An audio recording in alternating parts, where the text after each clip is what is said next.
A police officer's ex-wife is found brutally murdered in her bathtub. Oh, God.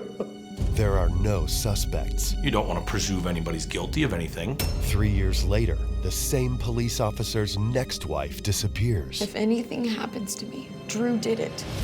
And suddenly, a nation is captivated. Could this be coincidence? It's starting all over again. He did it to someone else. Or was she the wife who knew too much? And who is this charismatic police sergeant? I said, "You've never felt bad for anything you've done?" He goes, "Nothing." Who seems to relish the media firestorm he alone ignited. His cul-de-sac was full of TV trucks, and you had national cable shows. Do you ever really know somebody? It's a tale of deception, possession, and unrepentant evil. He's gonna kill me and he's gonna make it look like an accident.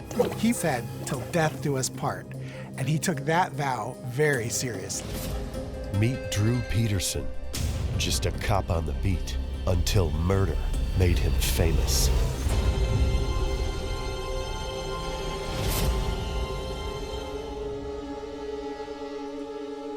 Before late 2007, Drew Peterson was just another name.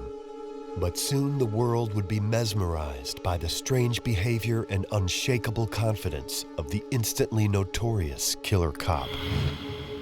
Drew Peterson's story of terror, power, sex, and lies would spawn a movie featuring Hollywood stars Rob Lowe and Kaylee Cuoco. There were a lot of things about Drew Peterson that made this into a big story. First of all, he was one of the good guys. He was a decorated cop, and he murdered the mother of his children. Just a half hour west of Chicago is the small suburb of Bolingbrook, Illinois. It is here in 1977 that Drew Peterson joins the Bolingbrook Police Force, and in just 2 years, he receives an Officer of the Year award. Working in the narcotics department, he seldom complains about his odd hours. Drew Peterson thrives in the nighttime. When Drew started working narcotics, there was a salary and a standard of living that everyone thought that he should have, but he went way beyond that. So the questions remained, how was he making his money? What have we here? Nobody really knew, but everybody thought something's just not right with his standard of living. Drew is well known around town and demonstrates a penchant for the ladies. Hey, Drew. Hi there. You know, I could have you arrested. Why? Because you're so hot, it ought to be illegal. Thanks. Good one. You think I'm kidding, don't you?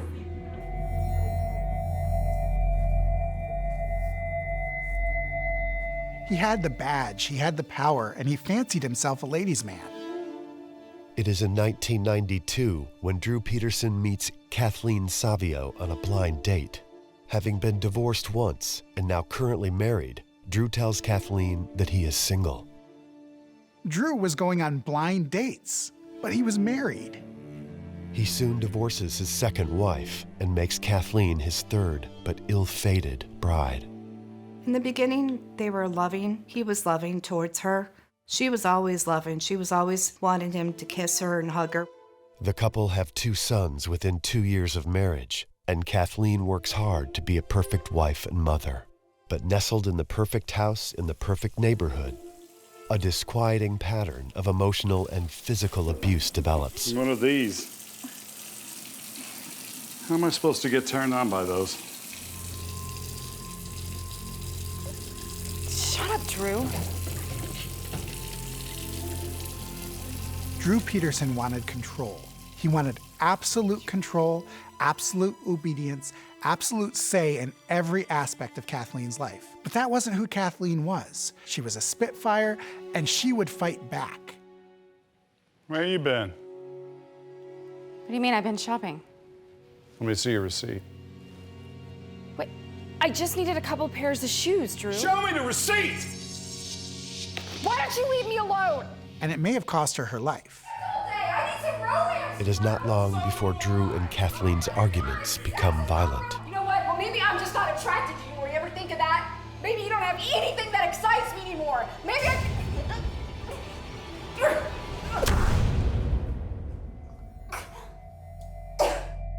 Things got violent, things got ugly. She went to the ER. This was an abusive, violent relationship. She talked about being put in arm bars or holds that I'm assuming he would have known through his training as a police officer. He talked about multiple occasions being grabbed or pulled.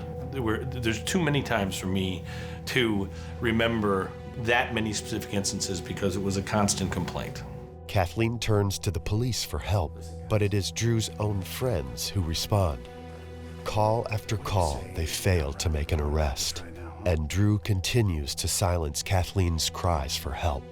Kathleen was not the type of person who you would have thought would be in an abusive relationship. And she didn't think she was the type of person to be in an abusive relationship. And so there was some embarrassment, some shame.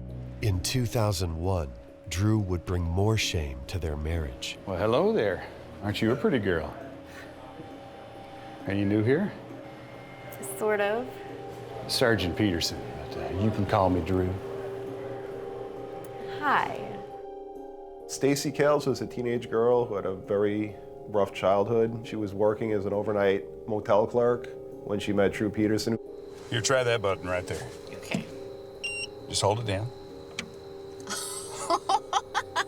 Pick that up right there. Just talk.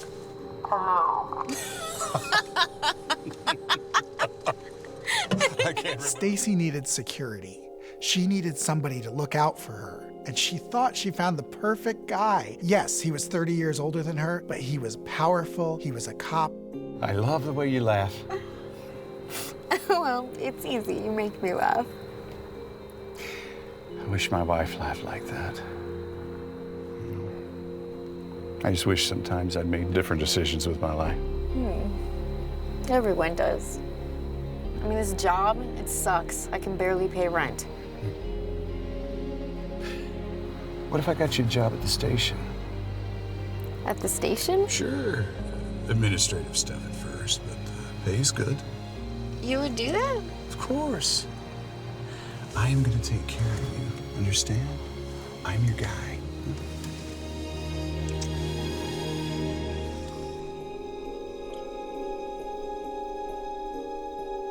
47-year-old Drew begins a secret affair with 17-year-old Stacy. He convinces her to join him in the basement of his house, while his wife and children sleep upstairs.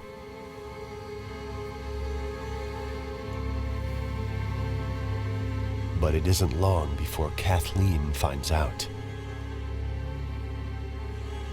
In late 2001, an anonymous letter is sent to Kathleen, detailing Drew's affair and warning her to beware of speaking to police or anyone in city government. What is this? Give me this.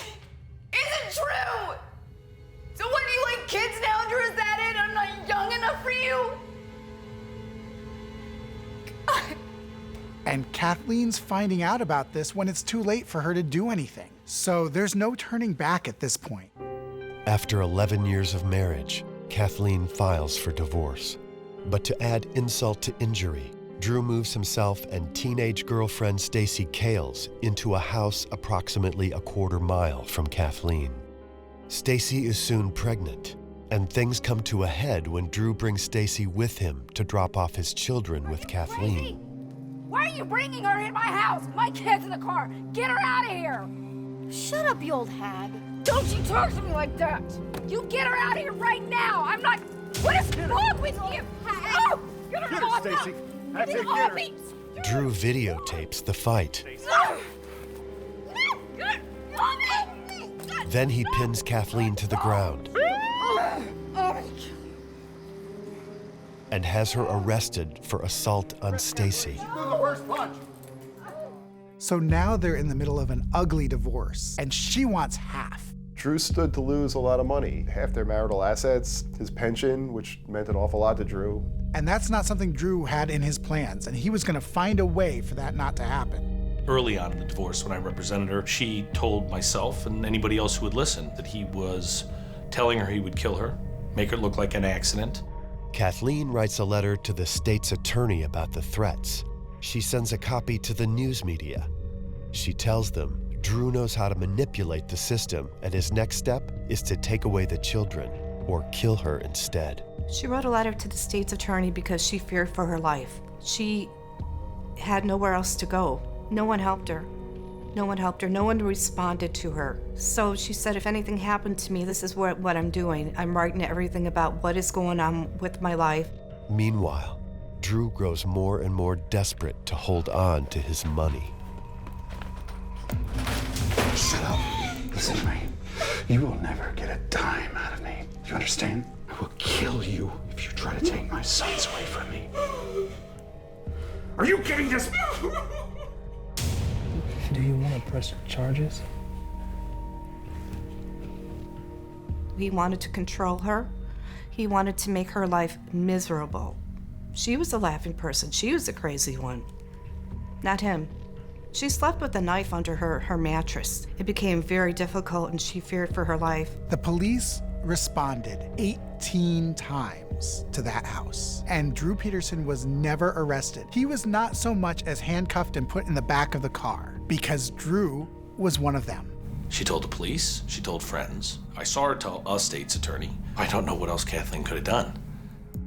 Now married to Drew and with their first child, Stacy also begins to feel Drew's ever-increasing need for control. He monitors her communications and tracks her every move. I mean, she never cheated or lied to him or anything, but she couldn't even run to the store to get bread, and he was checking the receipt. You left at this time, who were you talking to, and He just oozed with desire to control every single thing about her. Stacy told me about a time that she walked in the house. She was confronted by Drew, who immediately asked her where she'd been. Where were you, Stacy? I was with my sister in Peoria. You know that. I don't believe you. I don't care what you think. What are you doing? He actually held her against the wall, and he stripped her naked to see if there was any evidence of her being with other men. Why are you doing this? Looking for evidence. Can't trust a whore from the streets. Stacy thinks it can't possibly get any worse. And then one night she sees something that shows her that yes, it can get much, much worse. Stacy and Drew had gone to bed one night at the same time. She woke up in the middle of the night. He wasn't next to her, and that was unusual. So she looked around the house and he wasn't there. And then in the wee hours of the morning, she found him in their laundry room, and he was taking off all black clothes. What are you doing? Where did you go?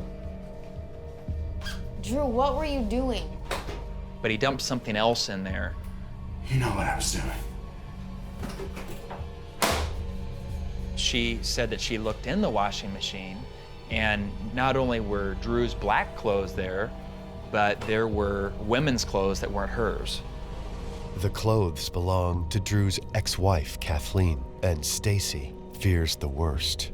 Drew didn't have to explain anything to Stacy. She knew how much he hated his ex-wife, and she knew that he would stop at nothing to protect his money. She's living with a monster who's capable of doing anything. The next evening, Drew drives to Kathleen's home. He tells neighbors that he had twice tried to drop off their sons to Kathleen, but she hadn't answered the door. It's not like her. You got a key? No, come on, you know she changed the locks. I got a locksmith I can call if you think it'd be a good idea. Sure, let's try it.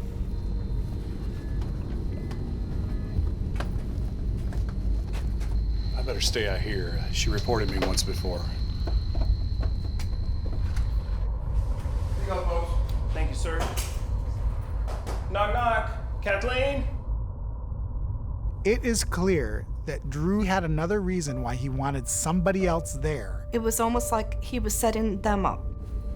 Knock, knock. Coming up.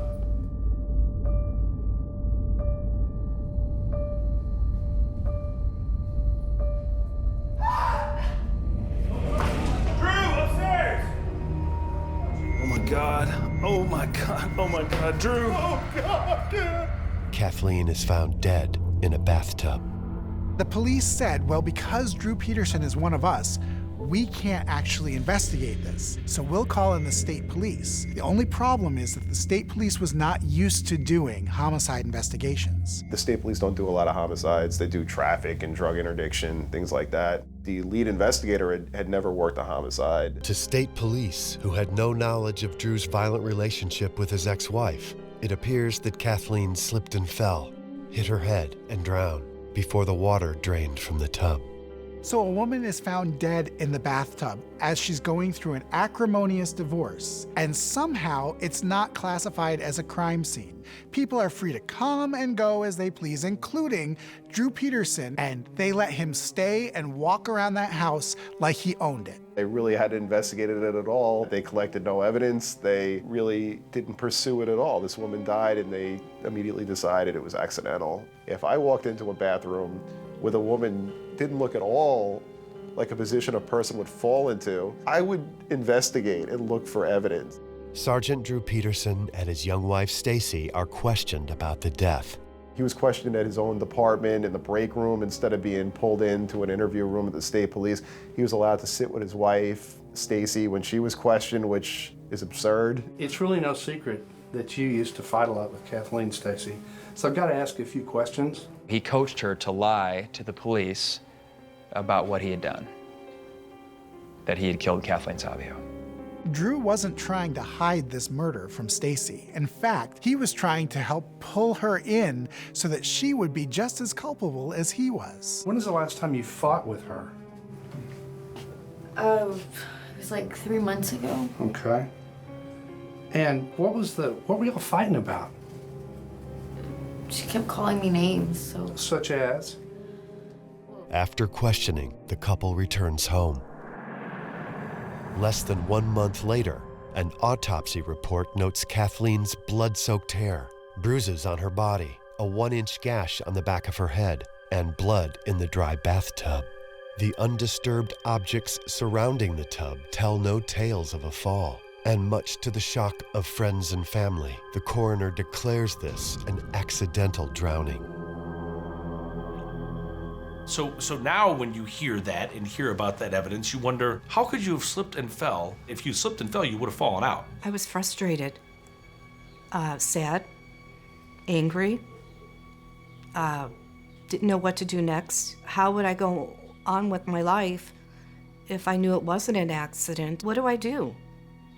You know, what do I do? I called the state police and asked what was going on with the investigation now, and they said nothing. It's an accident. There's nothing to investigate, and I really couldn't believe it. Every one of us, without even discussing it, said there's no way that she drowned in the bathtub. There's no way. You know, he was a longtime sergeant in Bolingbrook, and I think that he had some sway over the whole situation. That's just conjecture, but I do believe it. Drew Peterson, it seems, has just gotten away with murder. With Kathleen out of the picture, now Drew can turn his full attention to Stacy. And now the noose is getting tighter and tighter. Drew cashes in on Kathleen's life insurance, sells her house, and takes custody of her children. His 20-year-old wife, Stacy, is pregnant with their second child. Bringing a total of 4 children she must now protect from the monster that sleeps in her bed. If she wasn't trapped with one child, now she had one child and another baby on the way. So now she's in even deeper, if you can believe it. You know, there's always the question, why would Stacy have stayed with him? We're still talking about a very young woman who had a child, who was married to a man who she knew had just killed his ex-wife and made it look like an accident. There was no escape for her, and she knew there was no escape for her. You know, she just wanted to take care of everybody. You know, she just wanted everything that we never had growing up for her kids. Stacy's life with Drew is becoming more terrifying and more violent. I was there one time, and then she comes out, and Drew's just standing in the doorway, you know, and she's like, come on, Drew, stop, get out of my way, you know, and she went to go beside him, and he just threw her, you know, shoved her back, and she flew back. She wasn't expecting that. She was like 110 pounds. They would get in their little arguments like a married couple would, you know, she would call me. He just scares me. I mean, he doesn't trust me, and I don't know why. And anytime I'm doing anything, he's just there watching. God, and the way he looks at me, it's scary. Maybe you guys should try counseling or... Yeah, maybe. Stacy goes to her minister for counseling. I saw a lot of red flags when I counseled them. He would talk about, well, I really want to see where she goes because she's the kind of woman other guys are going to look at. And he belittled her and made her feel like she was not good enough, that she wasn't pretty enough, that she didn't look like she used to, you know, after having kids. What a sick situation to be in.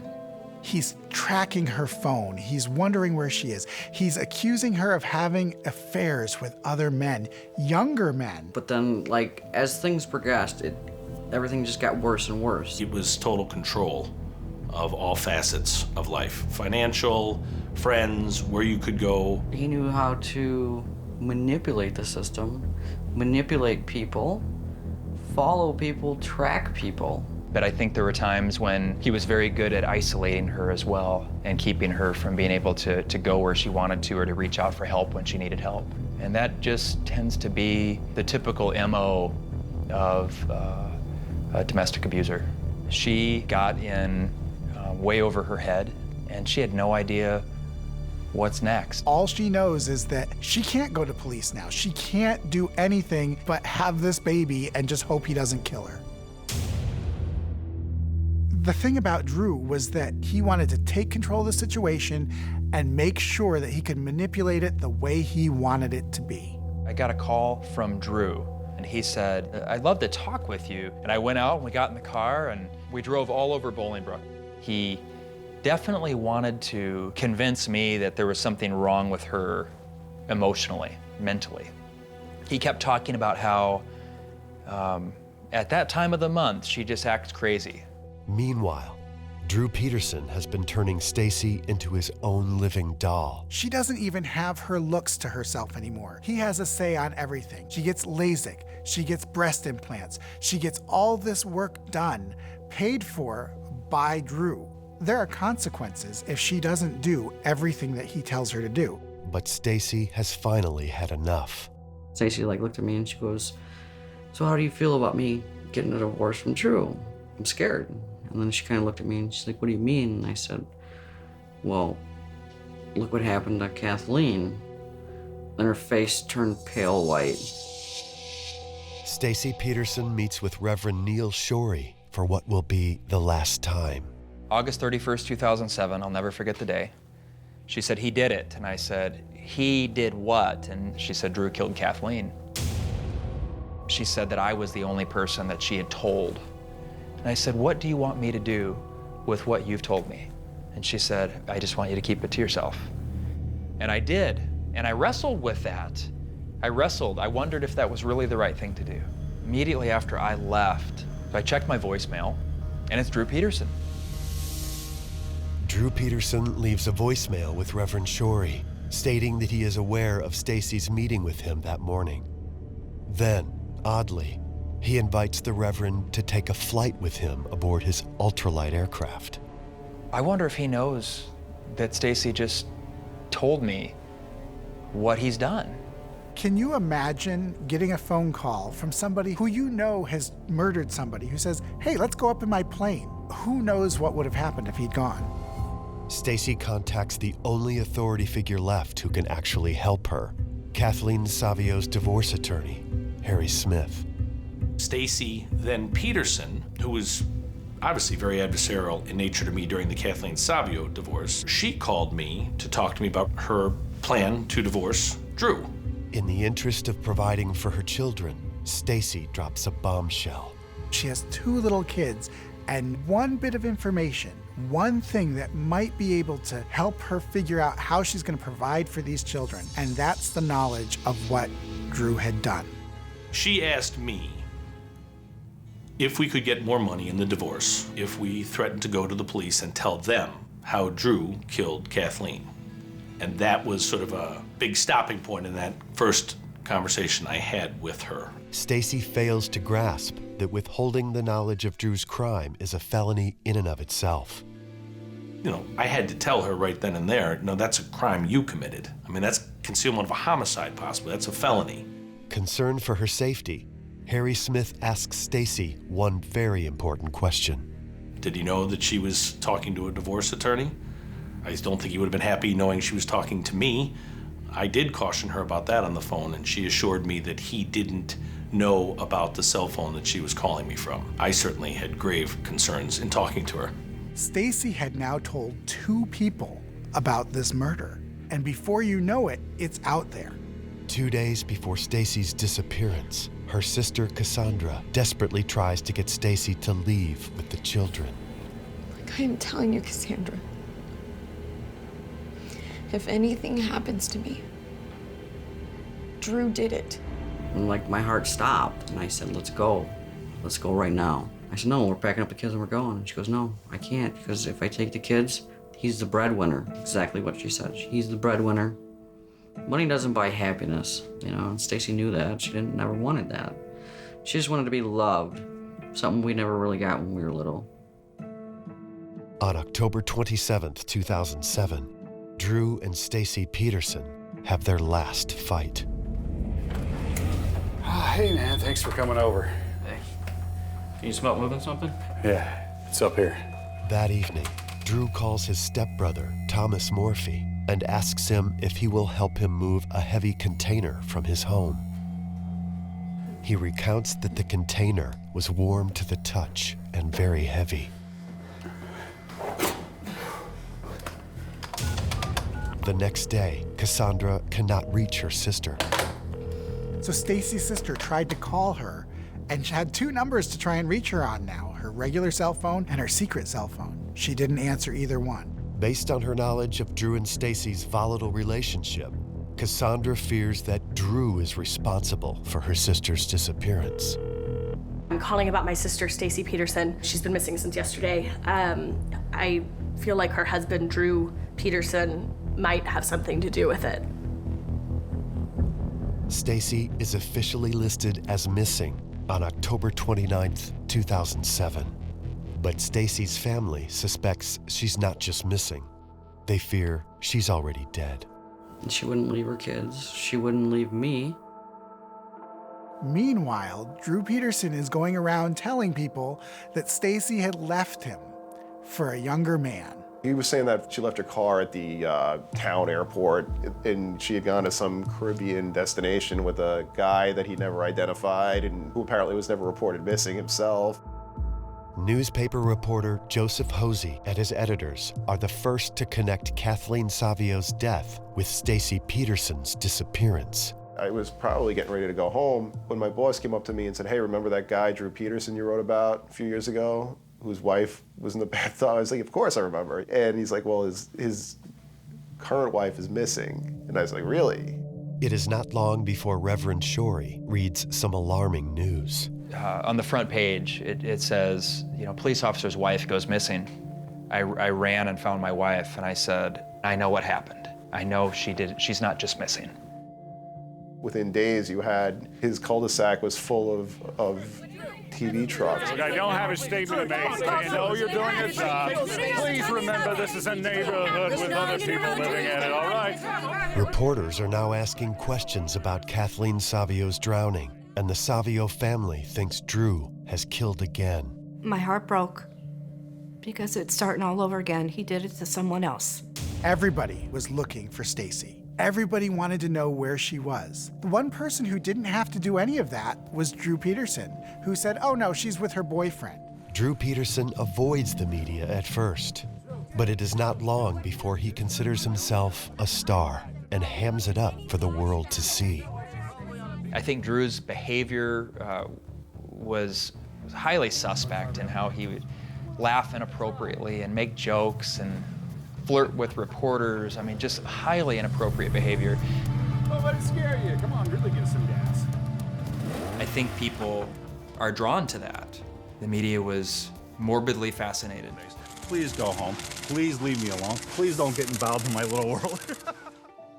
Only weeks after Stacy's disappearance, Drew seizes on that fascination by appearing on major network television. I can look right in your eye and say I had nothing to do with either of those incidences. Drew Peterson denies his guilt. He states that he is simply unlucky. But local prosecutor James Glasgow, the Will County State's attorney, isn't buying Peterson's explanations. With 29 years of experience, there was no doubt in my mind it wasn't an accident. That was clear. Meanwhile, the entire nation is tuning in to see if this cop is a killer. The media is everywhere. This is becoming a national story. With a mounting prosecution, an outraged public, and a trail of incensed family and friends, the spotlight on Drew Peterson begins to illuminate skeletons in his closet. And it begins with the court-ordered exhumation of Kathleen Savio's body. What they discover will change everything. What happened to Kathleen? Maybe she didn't just fall down in the tub accidentally. Drew assumed that any evidence on Kathleen was buried along with her, and now it was going to be dug up. A well-respected medical examiner from New York, Dr. Michael Baden, examines Kathleen's body. Based on previously overlooked blunt force trauma injuries indicative of a struggle, the examination reveals that what was deemed an accidental drowning in 2004 was actually a homicide. Ultimately, my sister spoke from the grave. I believe that. Investigators can only theorize about what happened to Kathleen the night she was murdered.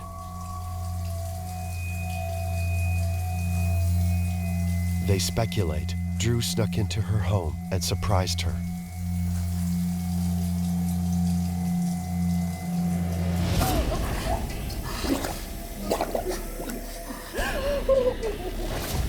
A 1-inch blunt force laceration on the back of Kathleen's head could be an injury from a faucet. Bruises on the chest and legs indicate a struggle, a fight for survival. But the crime scene photos show a body in fetal position, as if it were placed well after the drowning.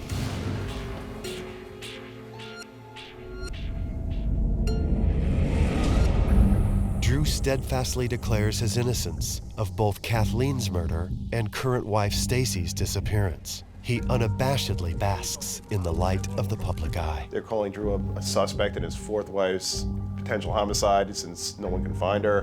But pretty quickly, the headlines turned to be about Drew. And Drew wearing his American flag bandana while he stands around outside and bantering with us, with the reporters. And having this guy in my face like this lady having a microphone in my face like this. Drew even makes an appearance on Larry King Live. Where do you think Stacy might be? Stacy loves male attention. She could be... Ran off with a guy? Ran off with a guy, and she could be dancing somewhere. I don't know. And let you go through this? If she wanted to get away, do you ever really know anybody? It was classic blame the victim with Drew Peterson. He would talk about what his wife was like when she was on her period and how difficult she was. Stacy would ask me for a divorce on a regular basis. I'm not trying to be funny, and it was based on her menstrual cycle. Although Stacy was missing, Drew did not care about what was going on. That was old news to him. He loved being on the cover of magazines. He would contact us after being on the cover because he liked the pictures that were being used of him. That was Drew Peterson. As Drew poses for photographs, his stepbrother, Thomas Morphy, reveals that he helped Drew remove a large blue barrel from the house on the night Stacy disappeared. When Thomas came forward, Drew went on the offensive. I really don't want to badmouth Tommy. He has some serious emotional issues. He was losing his house, losing his wife. Everything is invented. None of that's true. Investigators believe the blue barrel contained the body of Stacy, the wife who Drew feared would expose him as a murderer if she were to divorce him. Once again, investigators can only speculate on the circumstances surrounding her death.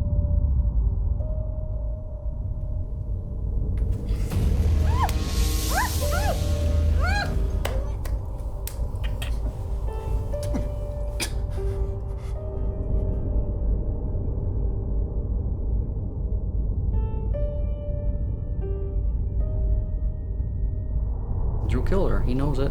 I know it. With mounting media pressure and a wrongful death suit filed by the Savio family, State's Attorney Glasgow issues a warrant for Drew's arrest, despite a lack of physical evidence. May 7th, 2009, 19 months after Stacy Peterson vanishes, and more than 5 years after the drowning death of his ex-wife Kathleen Savio, Drew Peterson is arrested for Kathleen's murder. Finally. But now what? What next? Is he going to get out? What's going to happen now? What about the bond? Bail for Drew Peterson is set at $20 million. With insufficient funds, Drew is stuck in prison for the next 3 years as lawyers on both sides mount their cases. The main evidence that authorities had in Kathleen's death was her statements. All they had was a scared woman in the midst of an acrimonious divorce who might have said anything at the time. So it wasn't a slam dunk case that they had against Drew Peterson, because it was still his word against her word, and she was dead. The prosecution has only scraps of evidence from a poorly investigated 2004 crime scene. They still had the problem that they never collected any evidence in the first place, and now it's 3.5 years later and you really have no physical evidence at all. But in April of 2012, a new law nicknamed Drew's Law allows the jury to consider hearsay evidence, effectively allowing the dead to speak from the grave. Under the new law, prosecutors can use incriminating statements made by Kathleen and Stacy. In essence, what you're basically allowing the victim of a violent crime to do is to testify from the grave. With little more than hearsay evidence, will the voices of the dead and missing be enough to convict Drew? Key witness Neil Shorey testifies for the prosecution. The focus of my testimony was all about the night or around the time that Kathleen died. I really thought Drew was going to beat the rap until Harry Smith testified, and then everything turned. Divorce attorney Harry Smith is called on by Drew Peterson's own defense. Drew's defense team is hoping Harry can discredit Stacy by testifying about her attempt to blackmail Drew in a divorce, but the strategy is about to backfire. It was probably surprising to the jury to begin to hear testimony from Stacy Peterson through me on the stand, not speculating, but talking about Drew killing Kathleen Savio. I was watching him testify, and it was deadly. His testimony was deadly. When Harry Smith testified, the house of cards came tumbling down, and it looked like maybe the first time in his entire life, Drew Peterson was not going to get away with it this time. On September 6th, 2012, after just 14 hours of deliberations, the jury announces its verdict. I heard that we were supposed to be on a verdict watch. So I sat at my kitchen counter and I had my iPad in front of me. And I opened my Twitter account and I just sort of scrolled through and all of a sudden I see all these hashtags with Drew Peterson attached to it. And a few minutes later, there were just hundreds and thousands of mentions of guilty. Drew Peterson is found guilty of murder in the first degree of his third wife, Kathleen Savio. When I saw that guilty, I just had all these years of emotion come out of me, and it was, my wife and I cried together. I was happy to see that verdict come back, but it was still surprising because this is a pretty big stretch of the whole application of hearsay, without a doubt. Of all the evidence presented at trial, jurors admit that the most compelling were the hearsay statements. On February 21st, 2013, Drew Peterson is sentenced to 38 years in prison. His statement to a hungry press corps is pure Drew.